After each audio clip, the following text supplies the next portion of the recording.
Hello everyone, commerce अध्ययन में हम देखने वाले हैं कि विंडो ड्रेसिंग क्या होता है। ठीक है, देखते हैं क्या है विंडो ड्रेसिंग। ये आपका जो चैप्टर है ना, कैश फ्लो रेशियो एनालिसिस, वहाँ मिल जाएगा।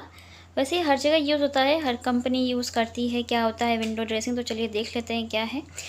मैंने आपको पहले भी डिस्कस किया हुआ है कि विंडो ड्रेसिंग होता क्या है। विंडो ड्रेसिंग एक ऐसी मतलब बोलें कि जो कंपनी या फर्म होती है ना, वो क्या करती है, अपनी फाइनेंशियल सिचुएशन को छुपाती है और सिर्फ शो ऑफ करती है कि उनकी जो पोजीशन है वो अच्छी है।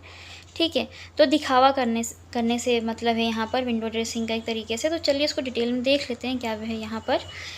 Some companies, in order to cover up their bad financial position, resort to window dressing, that is showing a better position than the one which really exists। ठीक है, होता क्या है यहाँ पर कि जो भी कंपनी होती हैं वो क्या करती हैं, अपनी जो उनकी बैड फाइनेंशियल पोजीशन होती है उसको छिपाने के लिए वो क्या करती हैं, बेटर पोजीशन शो करती हैं। ठीक है, किसको, लोगों को। ठीक है, तो होता क्या है कि कंपनी जो है उसको फ़ायदा ये इससे होता है, जो इन्वेस्टर्स होते हैं वो इजीली इन्वेस्ट कर देते हैं पैसे, ये सारी चीज़ें देख करके। मीन्स लोग विश्वास करने लगते हैं उस कंपनी पर, विंडो ड्रेसिंग अगर कंपनीज करती हैं तो। ठीक है, दे change their balance sheet in such a way that the important facts and truth may be cancelled. लेकिन यहाँ पर होता क्या है कि अगर उनकी जो बैलेंस शीट होती है, अगर वो कुछ इंपॉर्टेंट फैक्ट्स होते हैं, ठीक है, अगर वो ट्रूथ एंड फेयर सिचुएशन या पोजीशन शो करती है कंपनी की, तो ऐसे में क्या होता है कि चीज़ें क्या होती हैं, इनके लिए ये कैंसिल कर दी जाती हैं, ये विंडो ड्रेसिंग की जो चीज़ें भी हैं। ठीक है, for example the current assets of a company are ₹2 lakh and its current liabilities ₹1 lakh, so the current ratio is 2:1। हम सभी को पता है कि जो कंपनी होती है उसकी जो सिचुएशन या पोजीशन है बेस्ट मानी जाती है जब उनकी एसेट्स ज़्यादा होती हैं और लाइबिलिटीज़ कम होती हैं। ठीक है, जैसे यहाँ पर दिया हुआ है कि एसेट्स 2 लाख है, लाइबिलिटीज़ 1 लाख है, तो यहाँ पे करंट रेशियो 2:1 है। करंट रेशियो जो आइडियल करंट रेशियो होता है ना, वो यही होता है, 2:1 ही होना चाहिए, जिसमें एसेट्स 2 गुना हो लाइबिलिटीज़ से। ठीक है, लाइबिलिटीज से ज़्यादा होनी चाहिए एसेट्स।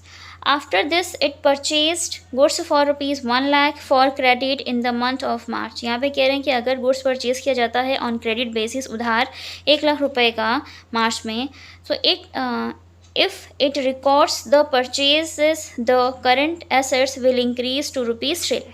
तो यहाँ पर जाहिर सी बात है, आप जब परचेज करेंगे तो जो स्टॉक है, जो आपकी करंट एसेट्स है, वो इंक्रीज़ हो जाएगी 1 लाख रुपए से, तो आपकी टोटल करंट एसेट्स अब 3 लाख की हो जाएंगी, पहले 2 लाख रुपए की थी।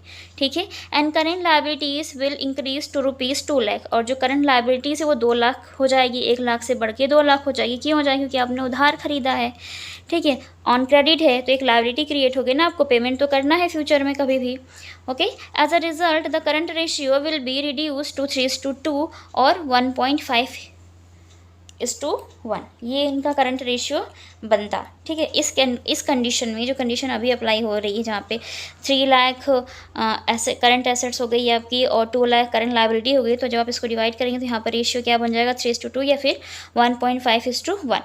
The company may pass the entry for purchase in the beginning of the next year और may postpone the purchase itself for a few days more. ठीक है, तो ऐसे में क्या होता है कि कंपनी जो होती है, जब वो एंट्रीज करती है, जब वो बुक्स ऑफ अकाउंट्स बनाती है, तो स्टार्टिंग में क्या करती है, वो चीज़ें इस तरीके से शो कर देती है। ठीक है, तो ये होता क्या है कि आप देख रहे हैं ना कि होता क्या है कि शो करना होता है कंपनी को। तो अगर उनके पास ऐसा कुछ रिकॉर्ड है तो उन्हें अच्छे से रखना चाहिए। अगर उनके पास कोई नई लाइबिलिटी आई तो उसको ऐड करना चाहिए, करंट एसेट्स है तो उसको ऐड करना चाहिए। तो यहाँ पर करंट एसेट्स कम हो गई है, लाइबिलिटी ज़्यादा हो गई। ठीक है, तो विंडो ड्रेसिंग के केस में क्या होती है, चीज़ें हमेशा जो आपका करंट रेशियो 2:1 होना चाहिए, आइडियल करंट रेशियो होता है। विंडो ड्रेसिंग में कंपनी अपनी रियल फाइनेंशियल पोजीशन को छिपाती है और फेक कंडीशन दिखा देती है कि ये है, और इससे क्या होता है कि जो भी इन्वेस्टर्स होते हैं वो अट्रैक्ट होते हैं, वो इम्प्रेस होते हैं और कंपनी में पैसे इन्वेस्ट करते हैं, ये सारी चीज़ें। इसीलिए जो कंपनीज होती हैं वो विंडो ड्रेसिंग करती हैं। ठीक है, पर ये गलत चीज़ है, ये नहीं करना चाहिए किसी भी कंपनी को। ठीक है, मुझे यकीन है आपको ये पॉइंट समझ में आ गया कि विंडो ड्रेसिंग होता क्या है। और जहाँ तक बात इस चैप्टर की है तो इसमें और भी सारे पॉइंट्स हैं, तो हम उसको अगले वीडियो में डिस्कस करेंगे। आज की वीडियो में इतना ही, मिलता है नेक्स्ट वीडियो में, तब तक के लिए take care, thank you so much for watching this video.